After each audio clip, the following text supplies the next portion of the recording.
Guys, magandang araw. Maulan po na araw pa rin ngayon dito sa Mindanao.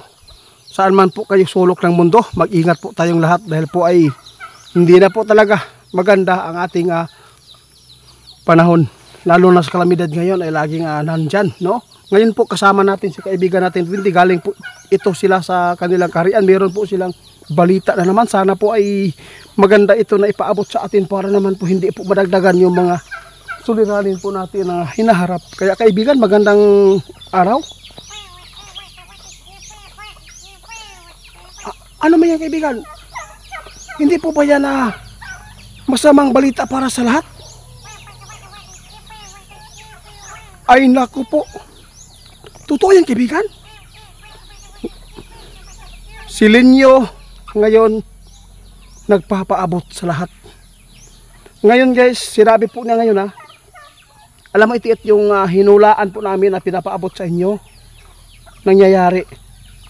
At saka yung ahensya po ng government ng electricity ay kontrolado po ng China ngayon.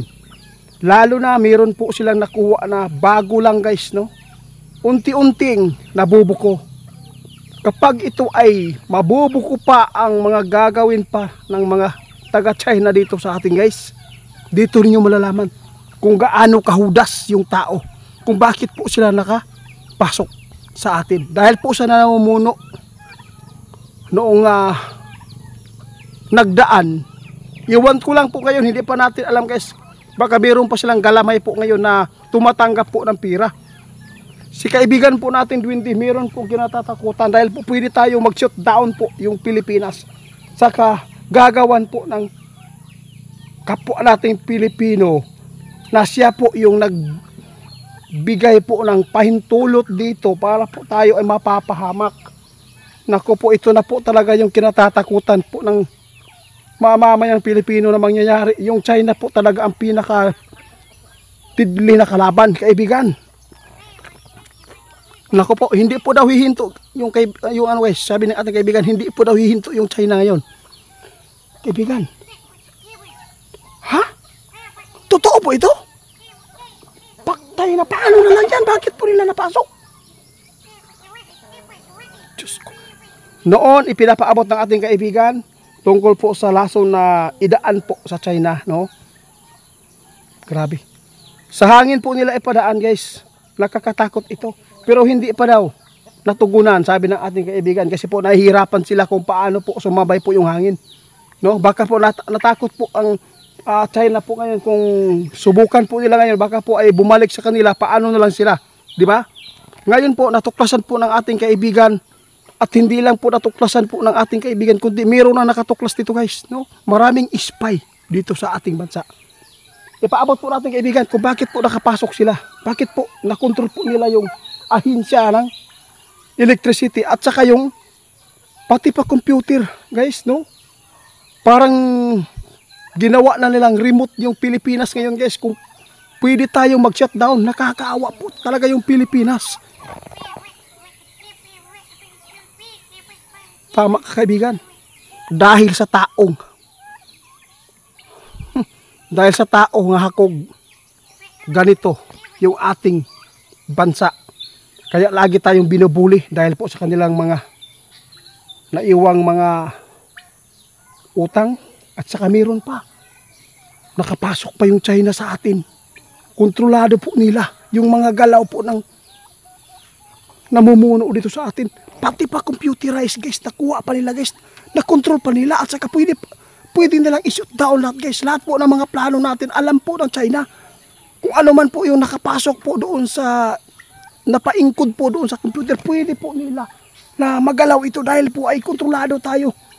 Ano naman po kaibigan, ito po yung nakakatakot guys, kasi po anong malay po natin, di ba kaibigan? Kaya nga gumawa po ng rally ng INC dahil po para po ay magkaisa tayo ulit, lalo na yung inihalal po natin dito na sila po sana yung ating inaasahan na makatugon dito. Ngunit patuloy ang kanilang bangayan. Hindi po nila alam ngayon guys, no? Marami pang hindi pa na tuklasan na mga plano po ng China, hindi pa natuklasan po ng taga Pilipinas dahil po inuna ang bangayan. Kaibigan, maraming salamat sa inyong babala. Ano po ba talaga ang ibubunga nito, kaibigan? Sabi po niya, kaibigan guys, meron siyang gagawin po na ipaabot sa lahat po na makapanood nito. Makatanaw ang video ha. Lahat po ng mga Chinese na mga tao dito, dapat po daw sana yan ibalik doon. Kasi po, mayroong nakita si kaibigan, yung mga Chinese po na nirahan dito sa Pilipinas ngayon, nakikita po ng ating kaibigan guys, na sila ay ginamit po ngayon sa kanilang mga, naku po, alam na po niyo yan guys. Sana po mayroong makatugon dito guys, na yung mga Chinese po dito, na mga nagninegosyo dito sa atin, dapat yan pauwiin doon po sa kanilang bansa. Dahil isa na din sila na spy at saka isa na din silang magagamit kung sa tuwing lulusob po yung China dito sa atin. Ginoo ko, ano naman to kaibigan? Alam mo ba guys kung bakit nagpanik kami? Damay tayo, pati mga bata natin guys. Paano na lang? Sino na lang yung lalapitan natin? Buti yung mga mayayaman dito. Kasi po pwede silang makalikas po agad. Meron silang sasakyan na panghipapawid. Paano na yung mga mahirap? Sila po ba yung magsasalo sa mga problema na iniwan po ng mga hakog ng mga tao dito na grabe naman to kaibigan. Ngayon ko lang natuklasan po ito eh. Totoo po talaga guys. Nahawak po nila ngayon ang ahinsya po ng electricity. Pati pa computerized na computer guys. Napasok na nila. Alam na po nila yung anong mga ginagawa po ng mga nasa taas po ngayon guys. Kitang kita na. Walang na itatago sa China po kung bakit po laging agresibo sila. Dahil po meron silang tao na binabayaran dito kung sino man yan. Sana naman po maawa mo kung sinsya ka, no? Para mo nang binibinta po yung kaluluwa mo. Grabe, nakakalungkot po isipin guys. Para nahiblad si kaibigan natin Dwindi guys. Ganyan po talaga yung mga tao dito sa mundo kaibigan, no? Walang sinasawa ba? Walang pagsasawa. Lalo na pagdating sa pera. Kahit bulto-bulto yung pera. Hindi mo naman yan madadala kung kayo ay mamamatay. Pero bakit ninyo ibinibenta yung kaluluwa ng mga tao dito para lang kumita kayo? Alam mo ba guys kung bakit nasabi natin? Marami pang hindi natuklasan po ng taga Pilipinas. Nagpasalamat tayo, mayroong unti-unting natutuklasan na, unti-unti nang nalalaman. Marami pang pasasabog ito. Hindi alam ng mga tao na nagbangayan ngayon. Yung mga tao dyan na puro na lang panglalait sa kapwa at saka yun na puro na lang binabantayan yung gawa, kurap, yun.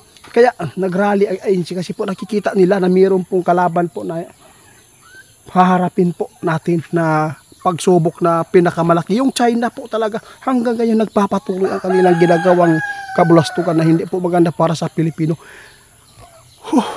Kaibigan,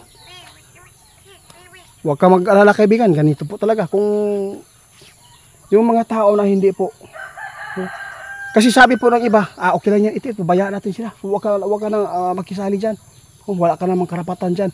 Hindi naman, paabot at pabala kasi hindi po alam ng iba na mayroon pong balak ang mga China sa atin. Naliman ka, kung hangin, ipadaan yung lason. At least napaabot natin. At least po, mayroon tayong magagamit na pang sa bibig natin o sa ilong, mata. Mayroon tayong pang panangga dyan. No? Mayroon tayong magagamit agad. Nako kaibigan, maraming salamat sa ipinapaabot po ninyo ha. Grabe guys. Hindi pa ngayon natutuklasan po ng mga namumuno dito sa atin yung pinaka delikadong gawin ng China, no? Hintayin po niyo guys, meron po silang ipapalabas po doon ng mga kagamitan na po hindi pa natutuklasan po natin na pwede natin ikagulat na marami pong plano po yung China na para yung mga tao na kapit nila, oo nga, mga silingan nila ba ng mga bansa, no? ito ang gusto nila, na sila po talaga ang sambahin. Sila ang siksik. Sila ang siksik guys. Ito ang sabi ng ating kaibigan. Sila ang mga antikristo na hindi po nagtawag dahil po ang kanilang gusto yung kapangyarihan nila. Sana po no, maubos po yung kapangyarihan na masunog dito.